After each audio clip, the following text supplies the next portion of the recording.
Hello and welcome into another episode of Popcorn for Breakfast. For tonight's show, we are reviewing a film 56 years in the making. That's right. The first Planet of the Apes movie came out in 1968, and still today in 2024, Planet of the Apes is part of our social fabric, our social cultural discussion. It's part of pop culture, and there is another Apes film here. That's right. Tonight we are reviewing Kingdom of the Planet of the Apes. Let's do it.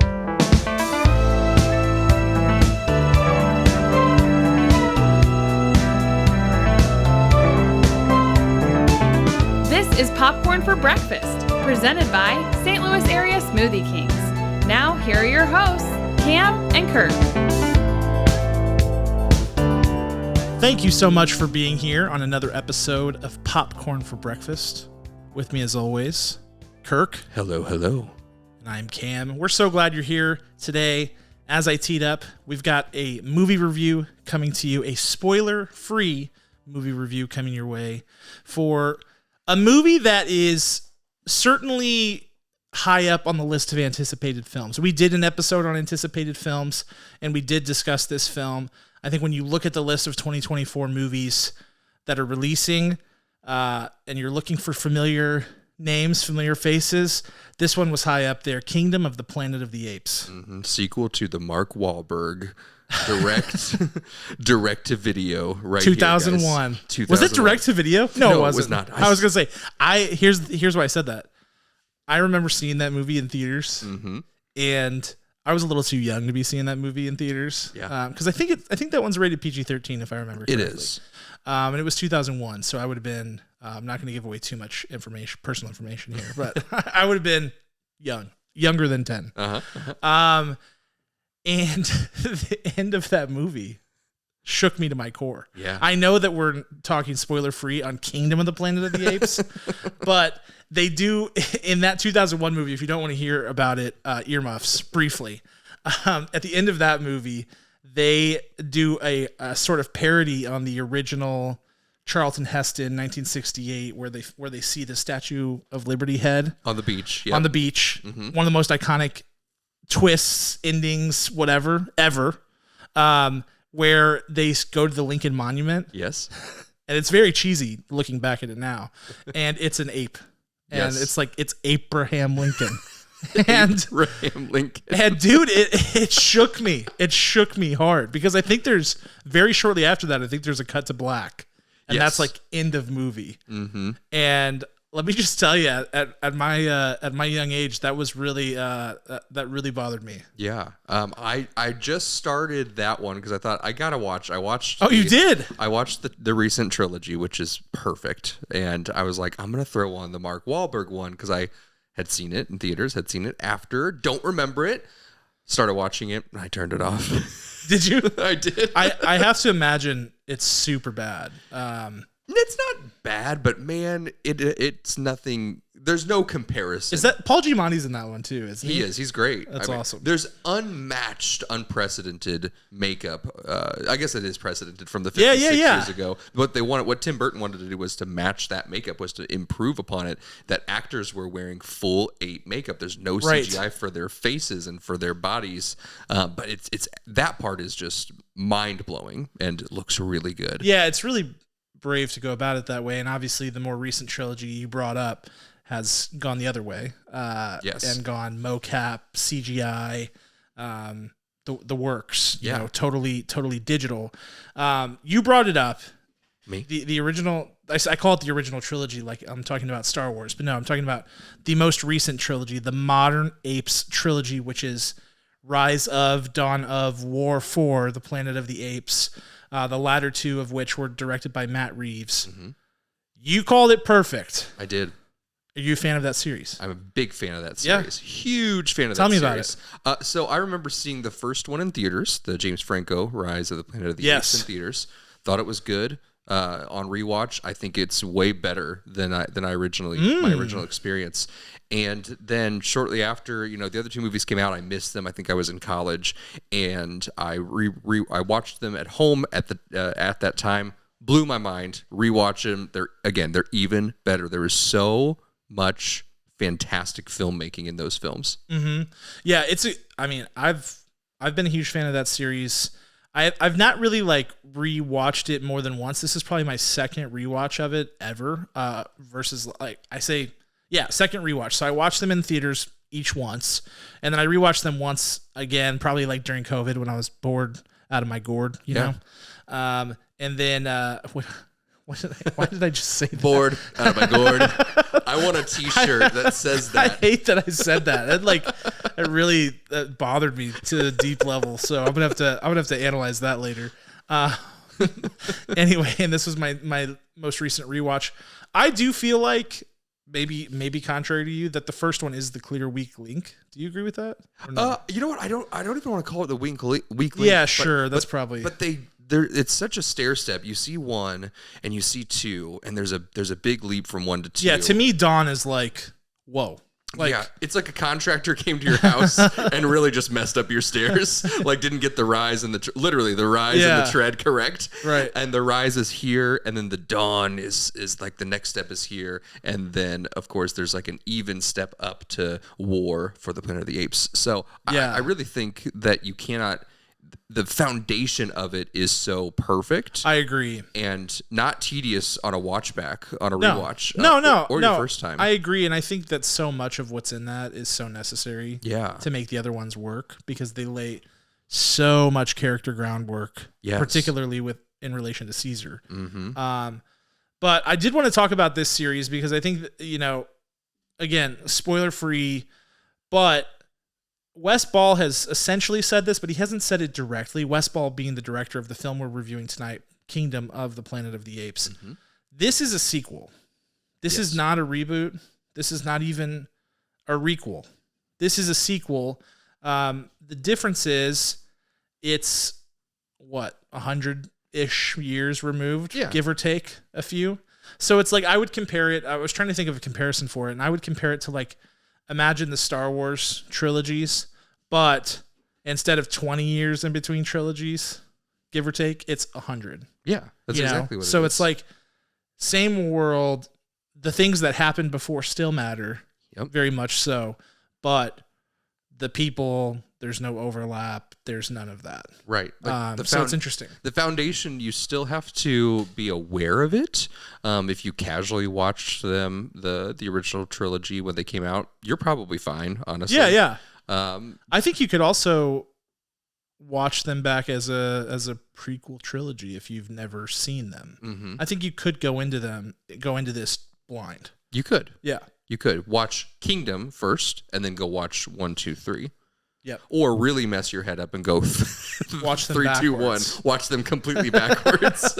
I don't recommend that. I recommend 1, 2, 3, Rise, Dawn, War, then Kingdom. 4, 3, 2, 1 is what Cam was trying to say. There's gonna be a Screen Rant article that's like the correct way to the correct viewing order. Who are these popcorn for breakfast madmen? It's not chronological. It's oh my gosh. But yes, so this is a sequel. I feel like I want to get that out of the way because I didn't know for sure heading in, and I feel like it's good to know. So I feel like if you're wondering, if you're watching this because you're trying to decide, I would watch the first 3 first, because I did that over the last couple of days and loved it. I think you did the same thing. I did.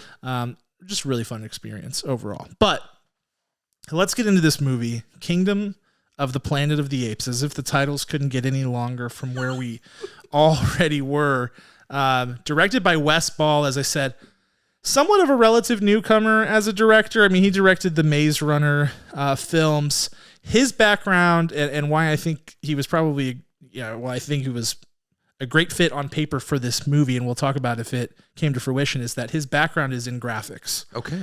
And the art department and creating, visual effects and things like that. So he's got an eye for it. So when he puts it on camera, he can work with these designers. He can speak to them and literally direct them because he knows how to make it work. Yeah, and if you're looking for other reasons to check this one out, if you're like, I'm not really an Apes person, if you're a Legend of Zelda person, Wes Ball has also been chosen as the director of the live-action Legend of Zelda film that's coming out. So lots of reasons, lots of narratives, lots of storylines, lots of reasons to check this one out. Let's get into the film. Okay. let's just dive right in. If you're new to the program, we are gonna get into some acting performances. We do superlatives, where we'll do and the Oscar goes to, which goes to the best actor in the film, scene stealer, which goes to our favorite sort of like breakout unsung performance, and then we'll get into the movie side of things and talk about showstopper, which is the thing that knocked our socks off, and then director shoes, which is what we would have changed about the film, before revealing our final thoughts and scores. Kirk, you, my friend, have the luxury and the privilege of going first. Are you ready? I'm ready. Who are you giving your Oscar to? Easy. It goes to Mr. Owen Teague. Ooh. Ladies and gentlemen. Yes. I fell in love with Owen Teague on a little show called Bloodline. Netflix original show. Kyle Chandler, Sissy Spacek, Norbert Leo Butz. Norbert Leo Butz of Broadway fame. Linda Cardellini, who's in everything. She is. What's his name? Denny. What's his name? He's in everything. Denny. Oh man, I'm totally blinking. But he's from Captain Marvel. He's from everything. The Dark Knight Rises. Yes, that was his breakout role. I'm on it. Oh wow, I am melting. Isn't that right sad? Now. That's sad. We're not what we once were, man. These old Ben Mendelsohn. That's that one. Just hurts. cut out everything before that, like we knew it immediately, right? You good? Bloodline, a great show for 2 seasons, and a horrible show in season 3. Oh my gosh! But Owen Teague just explodes onto that set. I mean, every actor knew their role so well, and then like these vets. I mean, Sam Shepard's in this. These absolute vets, powerhouses of actors, and Owen Teague steps foot, and you're like, yes, he belongs there too. So good. He understands character work, character backgrounds, character development, character progress, character arcs. He is in it, and he has been getting more and more progressively exciting projects. He's definitely gone back and done a couple of Searchlight films. He's gone on to Focus features. He's gone on to now 20th century blockbuster summer film. This is very exciting. I thought that he was just he smashed it out of the park. There were just incredible moments, again, as an ape, because he's in mocap, that he was just exposing and being vulnerable on film, on screen. I really, really appreciated all of his special moments with the people closest to him in his family, such as there's a girl in his life, there's his mother, and then the villains and how he responds out of fear or out of, do I need to be brave now? Can I physically overcome this obstacle in front of me? And so I really appreciated his journey and understanding that in the film too. So Owen Teague, if you haven't seen him in anything, watch the first 2 seasons of Bloodline, then turn it off, and then you can go. Yes, please trust us on that one. Don't even think like maybe just be like, wow, that'd be great if that show had a 3rd season that wrapped things up, and just pretend it doesn't even exist. In fact, I think we should petition Netflix to delete it. Yeah, let's pretend that it doesn't. And IMDb, let's erase it from the history books. Gone. I love it. I love that idea, and I love your pick of Owen Teague. We'll probably get into the visual effects at some point. Yeah. So I'm gonna leave that there, but I will say, like, your note on the mocap, duly noted. Really, really well done. Really good artistry on his part, as well as the people doing the artistry. Mm-hmm. You know what I'm saying? Okay, and the Oscar goes to you. Took a good one. It hurts a little bit. You know, it does. I have to say. Twist the knife.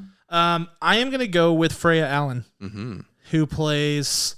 I'm not going to reveal her name. It is on IMDb, so if you're looking for it, I'm trying to be super sensitive for those who are afraid of spoilers here.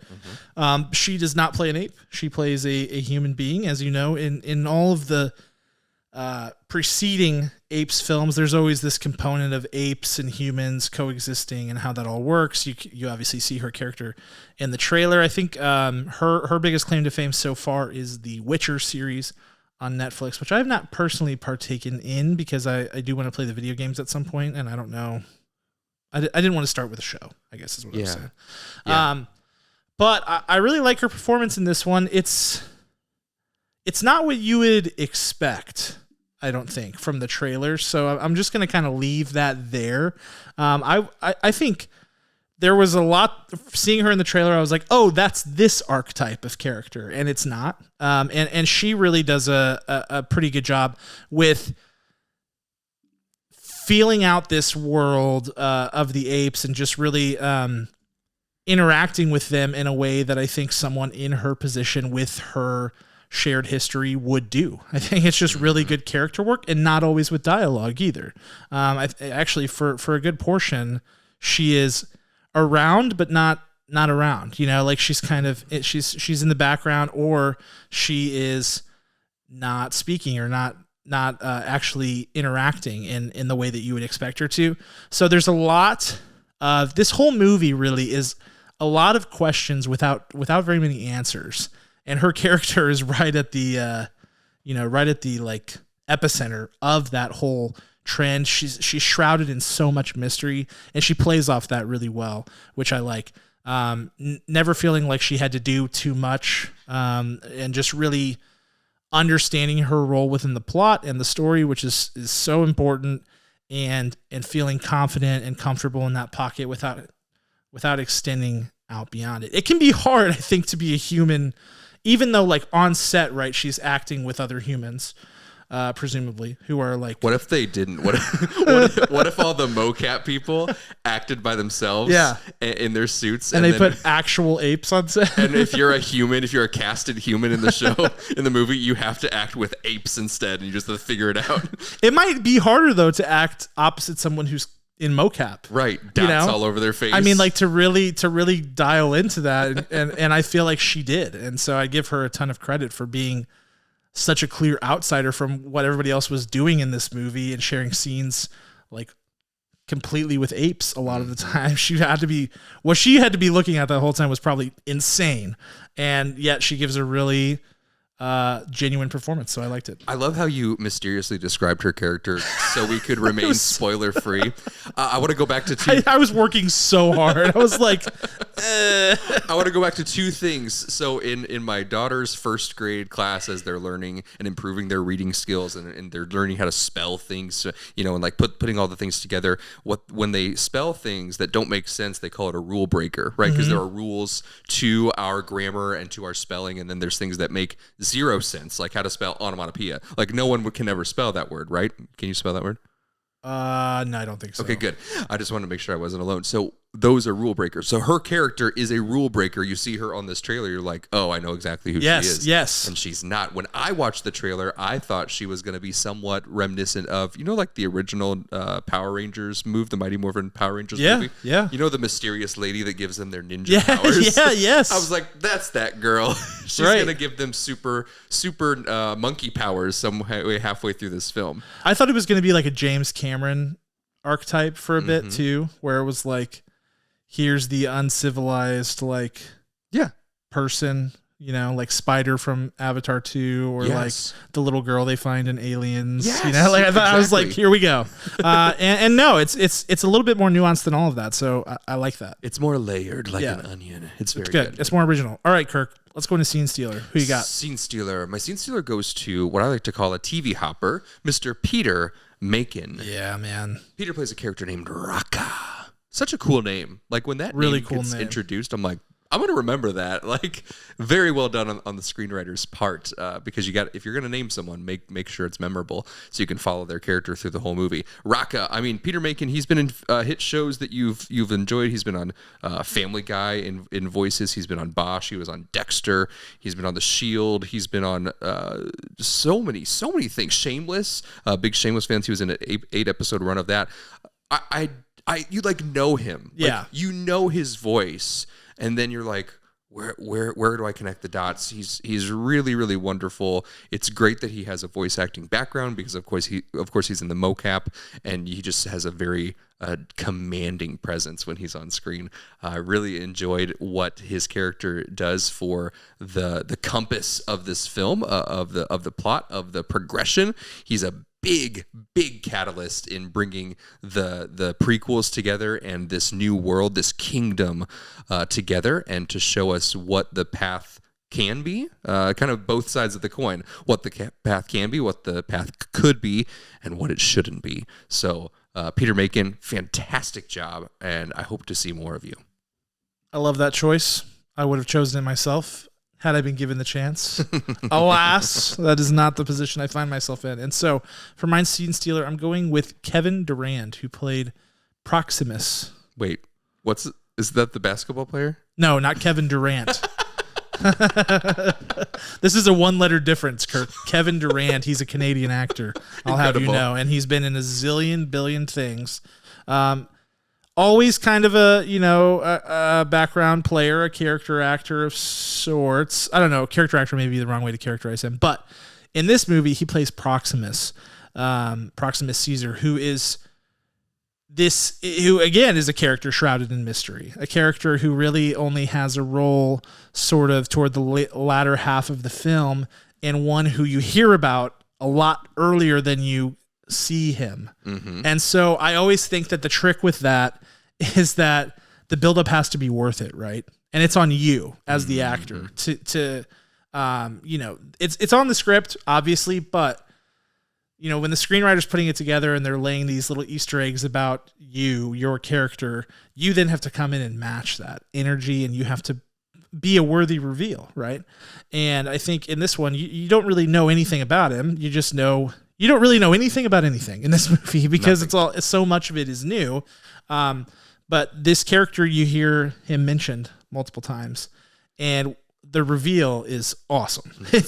It's again not totally what you expect. He's the villain, but he's not. I don't know. He's not your typical villain. He doesn't fall into any specific archetype. He just wants what he wants. And that's what I think is so unique about this character. He didn't fall back on any cliches or any sort of like any like trite sort of things that we've seen over and over and over again with a villain. He really carves out his own sort of thing. And I think that that's just him going above and beyond to create a personality that's completely unique to this character, and gives this kind of sense in the movie of like, I don't know what this guy's going to do, because if he slides into like something you're familiar with, you're like, okay, here's what happens next. But this guy does not. And I think that, again, a lot of that's on the screenplay, but a lot of it's on the performance too, where it's like, ooh, I don't know about this guy. And I love that because it enhances the story so much. So Kevin Durant, really great job. It almost makes you think like these screenwriters, because that's so, you nailed it. It's you have this idea, you think that this character might be an archetype of something that we've seen, and then they just make it so unique. It's almost as if they were like, they picked someone maybe that they knew, maybe it's a historical figure that maybe it's not like well known, that they're like, this is this person. Yeah. And this is how we're going to write this character. This is how they're going to make choices in this world, and let the actor run with that, because they're so unique. They're so unique. I think it starts from a place of like, oh, that's, an archetype. It all comes back to like, that's Ted classic Bundy. Stories, or that's, like it comes back to like fairy tales or Shakespearean plays or whatever, or, Homer, the Odyssey, things like that. It all ties back to all these like classic stories, but then you say, okay, but how can we make that actually fit this story and not just steal something that people already know? Yeah. So I think that was key here. Let's talk about this movie. There's a lot to sink our teeth into on this one. Let's go showstopper, Kirk. What was the thing about the movie that just really blew you away? I'm going to go cheap here. I'm going to go super Please. cheap. It absolutely is the visuals of the monkeys in the real world, because how do they do that? Akin to Avatar, where the entire world is digital, they are putting digital creatures in a very real world in 99% of this film. So like, imagine you're tasked with the camera work to say, all right, no one's going to physically be in front of you right now, but film the exact scene I want, and we're going to input the apes into all of this. It's absolutely incredible. It blows my mind that they have the forethought, the planning to do all of this and to make it work and to make it look so real. So many times we go into films and I see bad CGI and it takes me out immediately. Famously, Shang-Chi, when we see the water fight scene at the end, and the water is the worst fake water you've ever seen. I was immediately laughing because it was so bad. Things like that. They just take you out. I was never taken out of the visuals for this film. Absolutely just pixel perfect. Yeah, this is the new wave, man. Mm-hmm. This is it, and this is what I was kind of waiting for with this movie, and what I was really excited about is that the thing you mentioned the Tim Burton Planet of the Apes movies. We talked about the other Apes trilogy. I call it the Matt Reeves Apes trilogy, even though he didn't direct all three of them. Shout out Rupert. Shout out Rupert. Great job, buddy. But they always push the envelope in terms of how they achieve the visual effect, whether it be practical in the Tim Burton sense or whether it be digital. Obviously, anything post that series that we just saw is going to be digital. But here's the key: it's something that you hit on. They shot most of this film on location. Mm-hmm.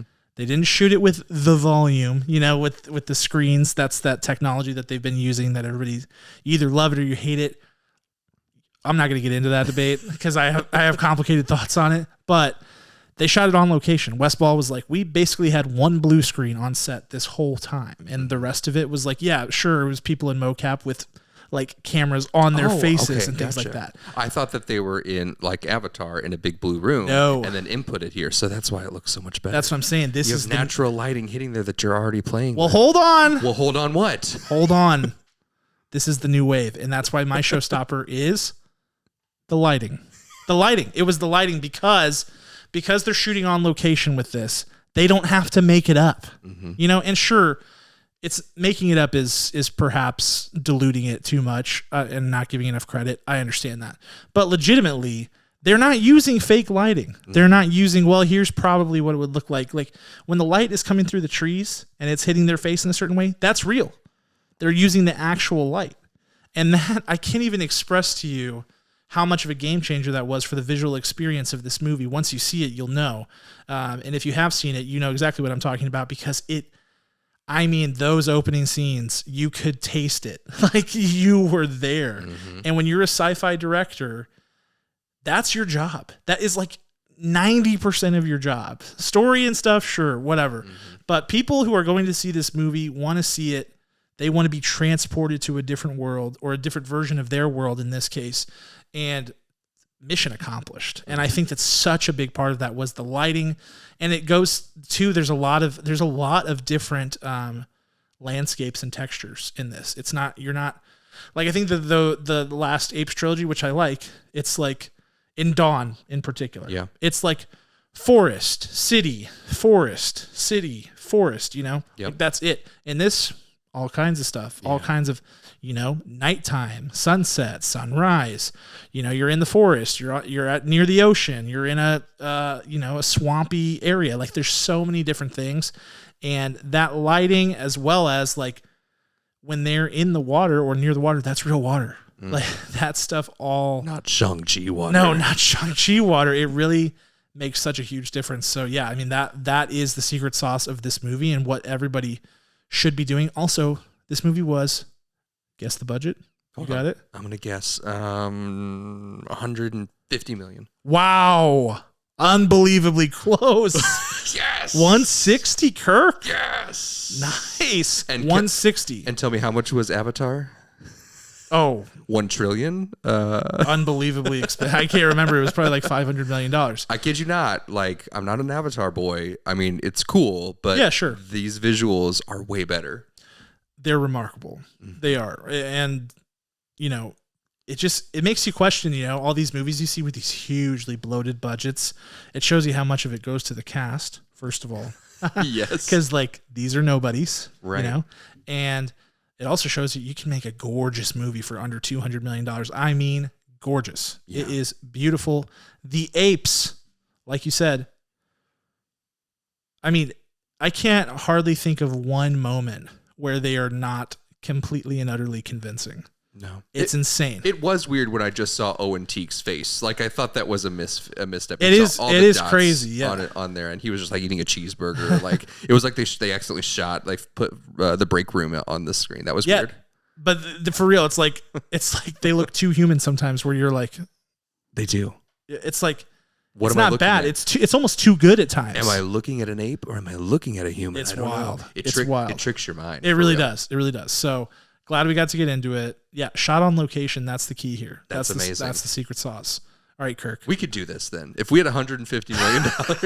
And the world's best computer animators? Yeah, absolutely. I think we could accomplish a lot. Just us. I think you and I in Adobe could make this work. Yeah, Adobe Lightroom.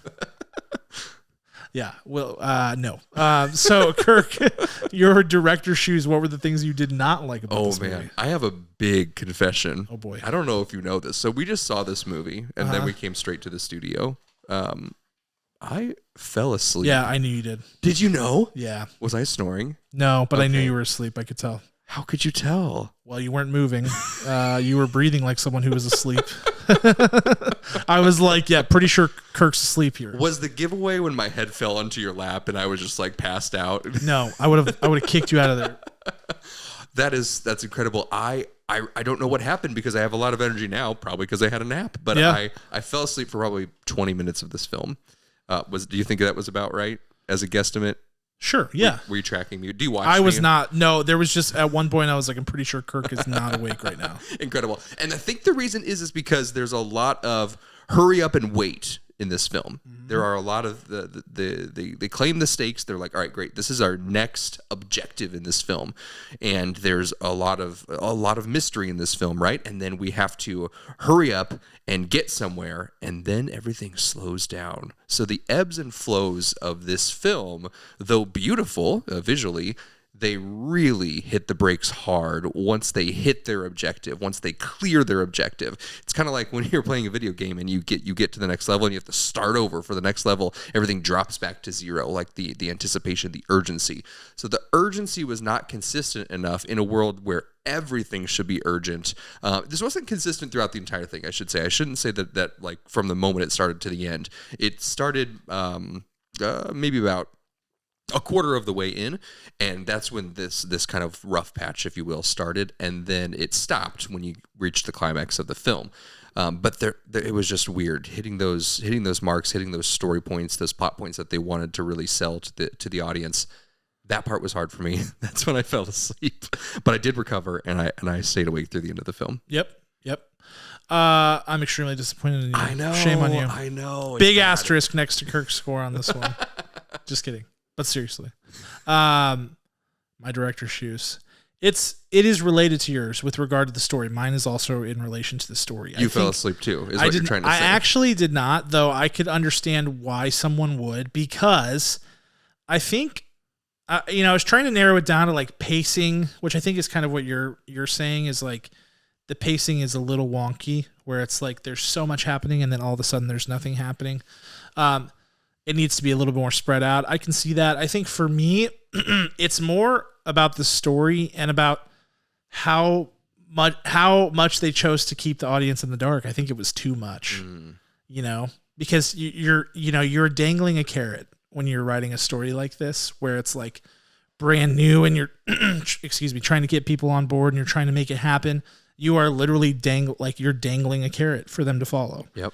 And I think if that carrot gets too far away to where you can't see it, you're like, okay, so what am I following here? Right. And I think that in this movie, they worked so hard to be like, ooh, what's going to happen? Here's all these questions. And they don't give you enough answers or even partial answers to where you're like, okay, I care about the payoff. There is a payoff that you care about, related to a specific character that you're like, oh, I'd really like that to happen for them. Mm-hmm. But everything else, you're like, I don't even know what they're doing. Mm-hmm. Why are they going there? Who is this person? Why do we care about them? That I think happened too much. I think it was too much. I think you got to reel that in. I think you got to make them care. I think you got to give breadcrumbs. And I think there were points. That was the thing that hurt me a little bit about it. Like they had opportunities. And when they got to the latter part of the film and it was time to fill people in, it was like, blah. Sometimes like dialogue, word vomit at times. Like there's one scene in particular where one of the characters is like, it's because of this, that, and the other. And you're like, oh, well, you could have given me pieces of that earlier. We didn't have to just like literally blurt it out here. Right. So I thought that was, I think that hurts it. And it is a good story with good characters and really unique elements and things like that. But they shouldn't have tried to keep everybody in the dark so much. They to me, it feels like they got kind of obsessed with it. Like, oh, we've got to make this such a mystery. And it ends up becoming a little bit uninteresting. Right. So too much was hidden. Too much was hidden. Almost like an M. Night Shyamalan reveal is what they were trying to go for. Yeah, and that's fine and everything, but there's always other, like the key to that where you have a twist. Yes. Is that you're feeding them something else, and then you hit them with the left hook or whatever, and it's like, so they were already drawn in on this other thing, and then you flip the tables on them.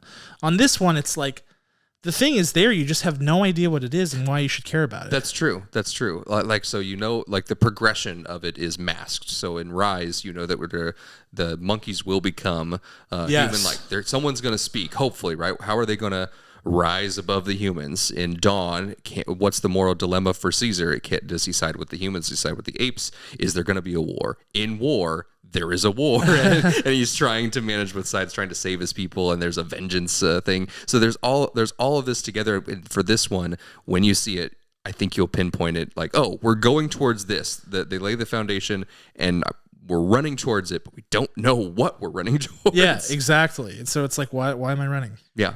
Maybe I'll just sit down and rest. Maybe I'll take a nap. Maybe I'll take a 20-minute nap. Right. Exactly. In which case, if you're Kirk, you will. Oh, man. I'm just so glad I wasn't snoring, because I've developed a snore over the past year, probably because of the new baby that's in my life. But holy cow, I'm just thankful. I did do one of these, like, to try to mask it, I think. Like, the armrest was up, and I put my arm against it, and I was like, oh, this is comfy. Too comfy as it turns out. All right, let's go into final thoughts and scores. Kirk, what do you got? Here we go. Final thoughts and score. I think that this is a film that is not, it doesn't just capture you visually. There are plenty of movies like that where you're like, I'm going to it to be blown away by the graphics, by the explosions, by the action. The benefit, the pro, is that this movie is absolutely beautiful, and you get this incredible just art that you're staring at for the entire runtime of the film. And the art is so perfect that you can't look away and that you're satisfied with that. The story is there. It has flaws, but the story is there, and the acting is incredible. There's never a moment in anyone's acting where I'm like, wow, I mean, this is mocap. Couldn't they have reshaped their face or something? Could they have given them a different expression? No, that's all on point. So all that said, it's a great installment to the series. I'm glad that it's a sequel. I'm glad what it carries with the story. My score today, 6.3 out of 10 kernels. Nice score. Yeah, you mentioned video game earlier, so I have to throw in this comment, which is that this would make a banging video game. Yeah. Absolutely. Like, I love the video game series Horizon, and this felt like, not story-wise, so again, no spoilers, but vibe-wise, Horizon Forbidden West with monkeys, which I was like, I'm so here for this. Anyway, I digress. I think this is a really good first movie in a new trilogy. But it hurts in the ways that initial films tend to, in some of the same ways that Rise did.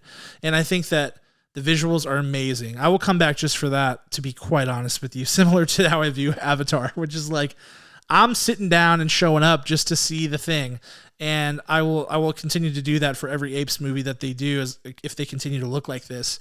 I love the characters. The characters are cool. The world building is really, really cool. They made some really, I don't want to say bold, but I think unique choices, because I overuse bold, but I would say they made some really unique choices that are just interesting and kind of just, you're like, ooh, I kind of want to learn more about that. Yeah.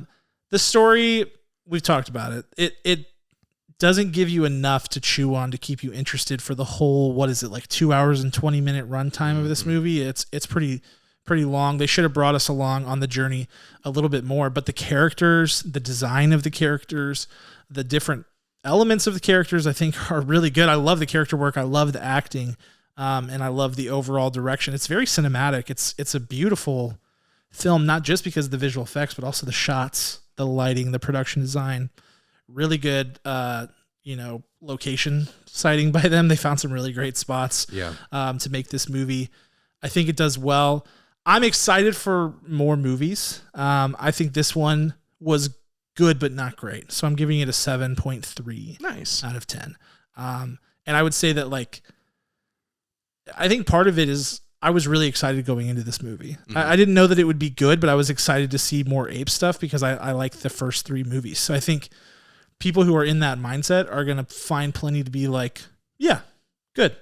But I think people who are like, oh, let's go see this new Apes movie, I don't really know anything about it, might be like, see ya. Yeah, we definitely had some people double feature their way into our theater, and they came in, they were like 15, maybe 20 minutes too late joining, and I'm like, that's interesting choice. It was an interesting choice. Like coming into this movie, like, all right, whatever. And then they left an hour before it ended. I'm like, what was the point? What a waste of your time. Yeah, you learned nothing. Nothing. Really. So, I mean, enjoy your night, I guess. I don't really know. I've never understood that, to be quite honest with you. I've understood, like, you know, when I was a kid and I was bad, I would buy a ticket to one and go to another when I was in college, you know, but I would see the whole thing or darn near the whole thing. Yeah.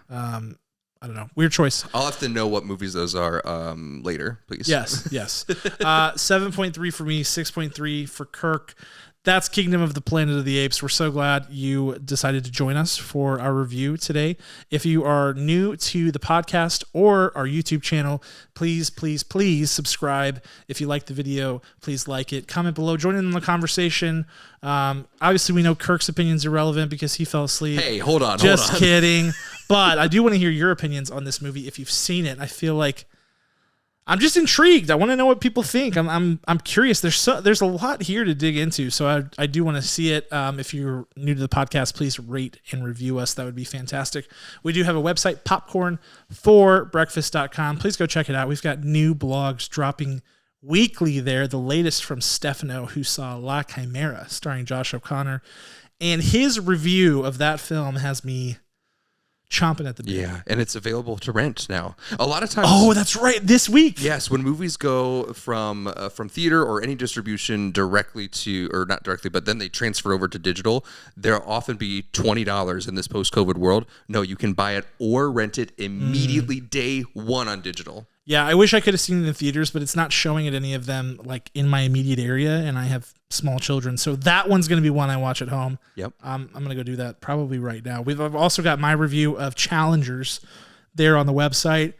We're on TikTok. We're on Facebook. We're on Twitter, which is now called something else. We're on Discord. Please, if you like the channel, if you like the show, join us. We would absolutely love to have you. Kirk, anything else before we go? That is everything I have to give tonight. That's right. To our listeners, but I'll have more. But now you've got a second wind, so I'm going to be up for hours. Go watch La Chimera. Thank you again.